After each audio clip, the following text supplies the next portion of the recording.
Hey everybody, welcome back to another Tuesday grilling video. And as you know, we've been doing our culinary circumnavigation of different countries, and this is all about Jamaica. You want to sound authentic, it's wagwan, wagwan, wagwan. What's going on?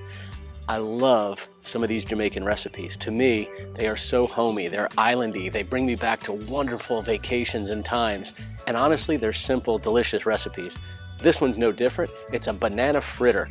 Awesome for a breakfast, for a snack, or any old time. They're delicious and easy to make, and it's a great way to use up some bananas that are getting to where they're a little bit overripe. So let's talk about what you need. It's as simple as 6 bananas. Now, the best ones to use are when they're starting to get black spots on them. They're nice and soft, they're really sweet at that point in time. I've got some really overripe ones too. I'm gonna open a couple and see if they're okay or they're too far gone, but these are ready to go. So we're gonna use 6 bananas. We've got 2 cups of all-purpose flour, 1 teaspoon of cinnamon, and 1/2 teaspoon of nutmeg. We're gonna use about 1 teaspoon of salt, about 1 tablespoon or so of brown sugar. That's optional. It really depends on how sweet your bananas are, so I don't know if I'm gonna use all that or not. I'll see as I open up the bananas. We have 2 teaspoons of vanilla, and this is really simple. Let me show you how it's done. So this is really easy. We're gonna start by just peeling our bananas and dropping them into a bowl. That's gonna be our first step. Nothing fancy here. Peel them and drop them. Now these are kind of perfectly ripe for eating, so if you had some that were slightly over-ripened from that, they would be even better. I have some real over-ripe ones here, but I think they may be too ripe, so I'm gonna take a look here and see. Look at that. Even though it's really dark on the outside, that banana is perfect for something like this. It's kind of the consistency of what you would do with banana bread or something like that.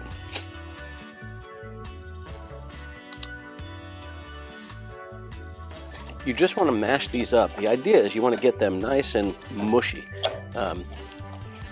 And I'll tell you, you definitely want them when they're soft. Even a black banana on the outside that's not rotten inside, even if it's soft and that sort of darker color is perfect. Look at it compared to that one, how much easier the other ones are breaking down versus that one. So we can get that one to break down too, but we're just trying to get this nice and mushy. So the funny thing is, if you watch some of these YouTube channels where sort of young hipsters making more healthy items, you'll see them talking about a dairy-free breakfast pancake that's very healthy, and you'll notice it's bananas. The funny thing is, there's nothing new about this. Man, they've been doing this in Jamaica for probably hundreds of years, and it's an island favorite. Anywhere where bananas are just growing on the trees, and you've got to use them when they start to go bad. You don't want to waste the food. This is a staple. So let me zoom in, I'll show you what this looks like, and then we'll talk about the next steps. Really easy to do. Okay, you can see the consistency of this, right? Nice and sort of soupy. It's exactly what we want. So let's go ahead and start by adding in our other ingredients. We've got our tablespoon or so of brown sugar, which honestly we probably didn't need. Our 2 teaspoons of vanilla.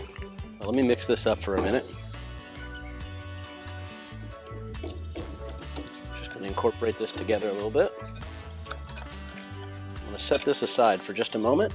And we've got our 2 cups of flour. And to this, we're going to add in our teaspoon or so of salt. We're going to add in our cinnamon and our nutmeg. Again, 1 teaspoon of cinnamon, 1/2 teaspoon of nutmeg. You don't want to go crazy here. You're just trying to get this mixed up a little bit so it's well incorporated before we put it in there.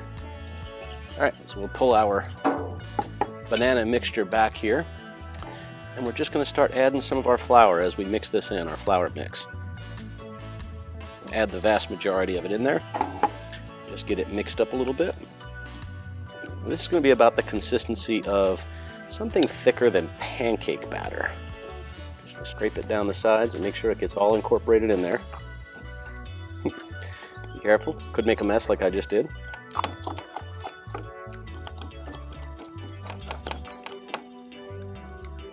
Now all you want to do is make sure that this is well incorporated. You don't want a bunch of lumps of flour in one spot, but you also don't need to overwork this.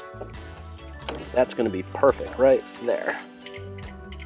Alright, so the next step's really easy. Now that this is all mixed up, and again, this is a grilling channel, so we're doing this outside on the Blackstone, but I am doing it in a cast iron skillet on the Blackstone, mainly just because you need to shallow fry these, and I could certainly do it by spraying oil down on the Blackstone and then putting the banana fritter right in it.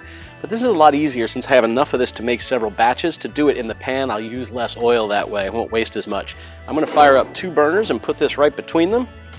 And we want to put about a half a cup of oil, maybe a cup in here. What we're really shooting for is something to just get us maybe 1/8 of an inch to 1/4 inch of oil in the bottom of the pan. That's it. All right, let's wait for this to heat up and I'll show you what the next steps are. Pretty simple. It's a lot like making a pancake, but slightly different. It's almost a combination between griddle cooking and deep frying. We'll show you how to do them. All right, once you have your oil good and hot, about 290 to 300 degrees or so, you just want to take about 2 tablespoons at a time and just ladle it right on in there. I'm left-handed and this feels rather challenging to do with this hand. But that's about as big as you want them right there. You don't want these things too large.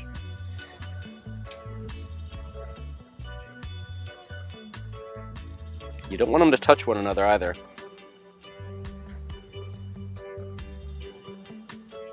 You know your oil is the right heat when they bubble like that as you put them in.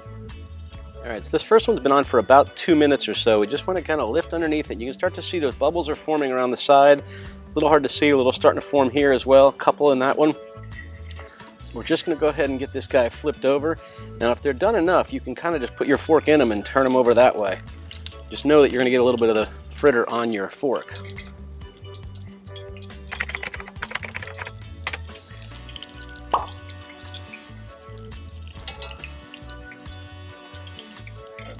I'm going to let this one go just a little bit longer here.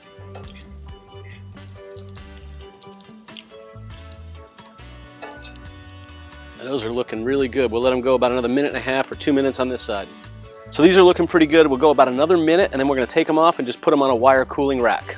All right, so these look like they're just about done. We'll go ahead and just lift these guys up and we're going to put them right on a rack to cool off a bit.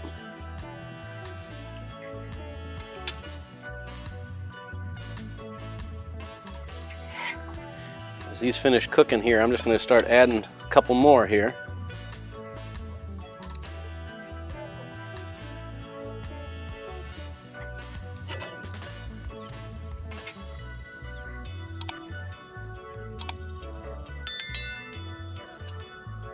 Yeah, first batch is looking pretty good.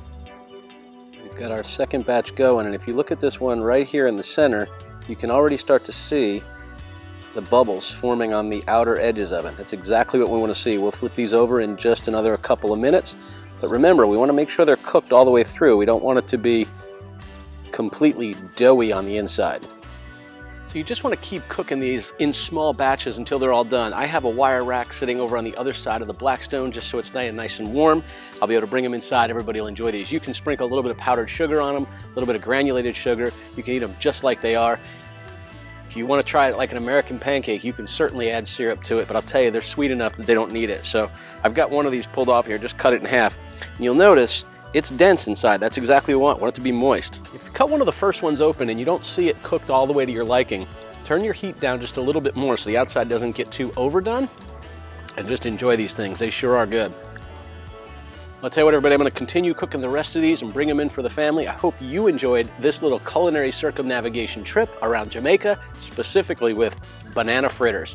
These things are an absolute staple, delicious, and a great way to use up some over-ripened bananas. Bye, y'all. Safe and happy grilling.